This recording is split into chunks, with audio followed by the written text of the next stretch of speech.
Hey guys, welcome back to another FTI Talks Tech. Let's go ahead and talk a little bit about Apple. Got a couple topics here for you, a couple articles I want to mention. Things happening with Apple. The new iPhone is said to bring NFC technology and the fingerprint. And what the fingerprint is basically a sensor underneath the home button that basically senses, I guess, it senses your fingerprint. And it's basically another added protection security thing. So that way if someone tries to hit the home button and that phone isn't theirs, it could sense their fingerprint or whatever and not let them, operate the phone basically. Then also it's going to bring, this is a rumor now, it's going to bring NFC technology, which if you don't know is where you bump your devices together or whatever and it basically sends information back to the other phone or vice versa. So that's just something to note, that the rumor now, so if it is true, if it does happen, then make sure you know that you heard it from me. You didn't hear it from me first because there's other people out there mentioning it, so just wanted to mention that little Apple topic for you guys.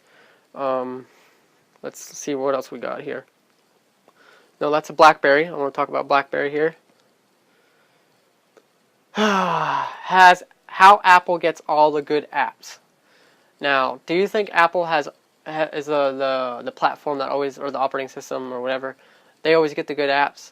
Yes, because they have a good marketing tool. They have a good platform.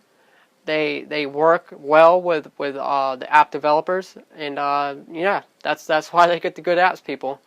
It's a reason why Apple is good. They could improve on some things, but I'm not being a fanboy. I'm just saying that that's why Apple has all the good apps, is because they have a good platform, they have good marketing, and they work well with the app developers. So let's go ahead and jump into another topic here. Yeah, that's something I want to talk about here in a minute. I could segue into that. Okay, Apple strikes back against Samsung and the Galaxy S4 marketing. See, I kind of segue into marketing because I was mentioning it before. And so yeah, that's going to be interesting. Apple strikes back against Samsung and Galaxy S4 marketing. So not only are they warring with their hardware, with their I got this, you got that. Now they're warring with their marketing skills, and the marketers for Apple and the marketers for Samsung Galaxy S4, they're all trying to make better, marketing ads and whatnot. They're all trying to market better than the others. So that's kind of stupid. It's like, oh, I can market better than you. What the heck? I don't understand that. But just another thing that they have under their belt. They can say, oh, I beat you. Well, no, you didn't beat me. I beat you. Blah blah blah blah blah. Anyways, enough of that ramble jamble.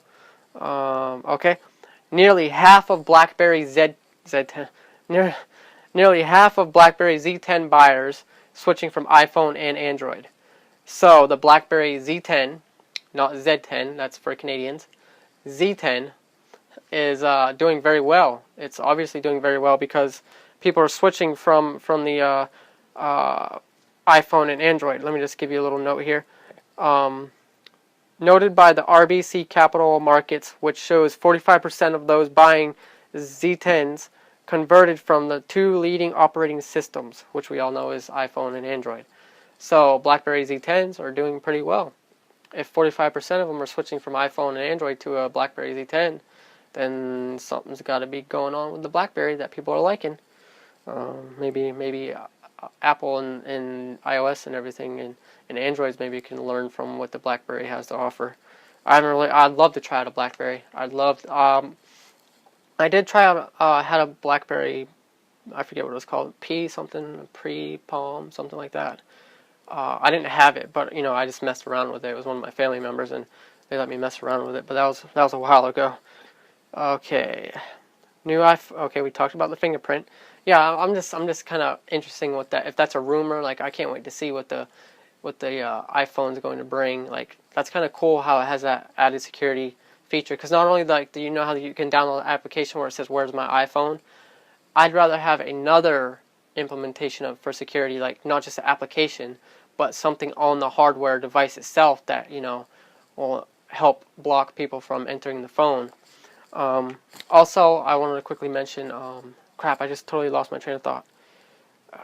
iPhone is set to launch 2 devices this year. So 2, probably the iPhone 5S, and then the iPhone 6.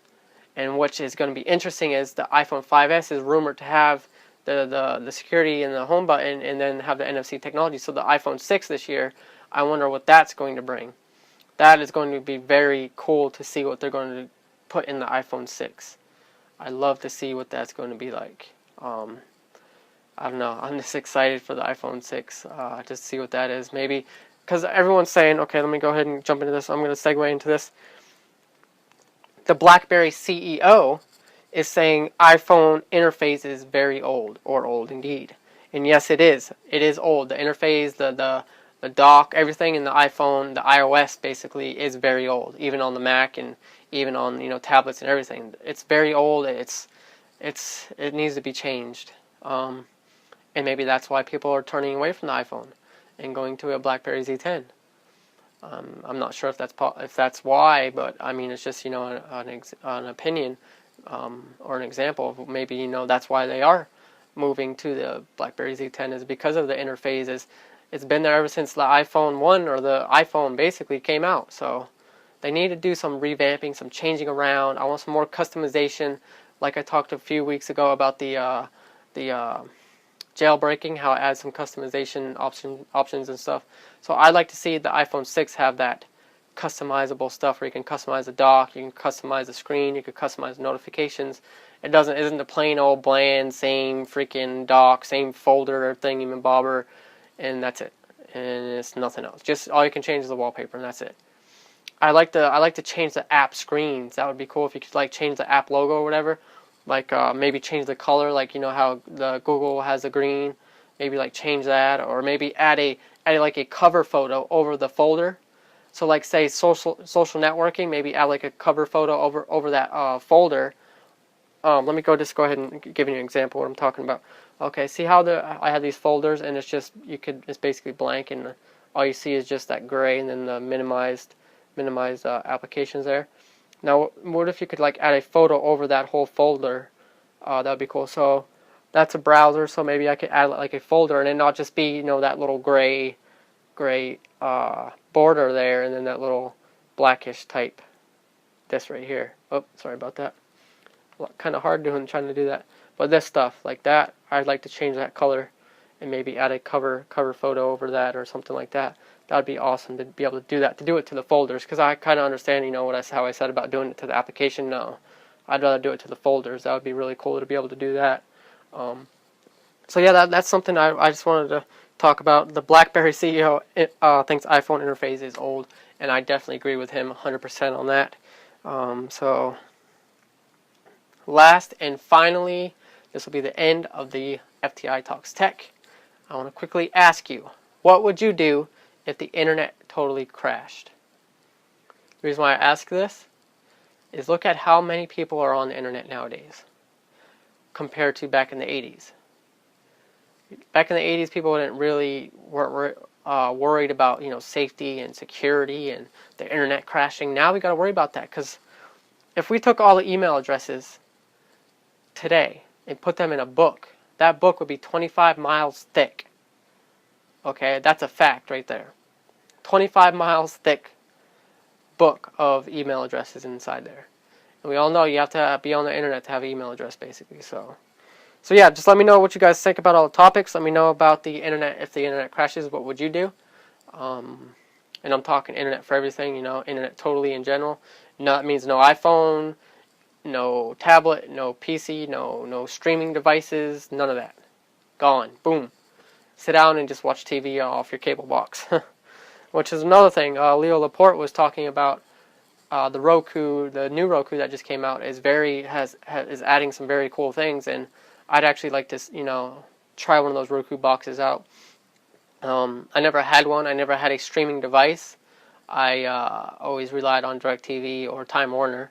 But yeah, I was in the midst of getting one. I wanted to get one basically when I lived in Florida to do the Netflix and Amazon and all that.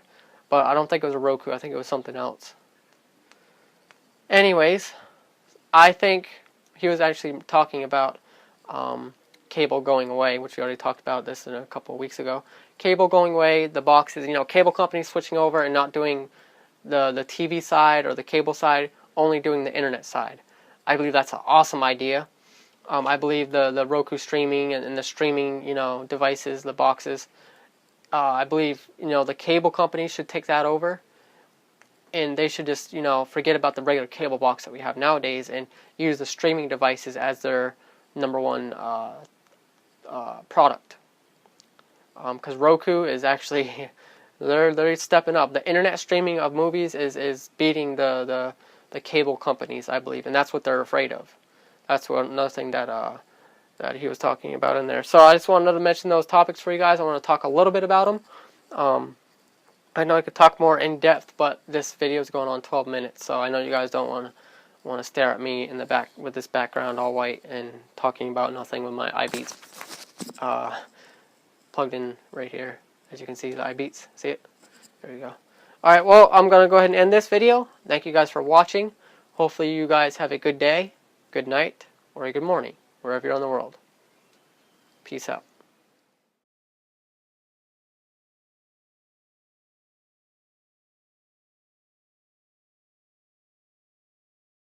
Then also it's going to bring, this is a rumor now, it's going to bring NFC technology, which if you don't know is where you bump your devices together or whatever, and it basically sends information back to the other phone or vice versa. So that's just something to note, that the rumor now, so if it is true, if it does happen, then make sure you know that you heard it from me. You didn't hear it from me first. And what the fingerprint is basically a sensor underneath the home button that basically senses, I guess, it senses your fingerprint, and it's basically another added protection security thing. So that way, if someone tries to hit the home button and that phone isn't theirs, it could sense their fingerprint or whatever and not let them, operate the phone basically. Because there's other people out there mentioning it. So just wanted to mention that little Apple topic for you guys.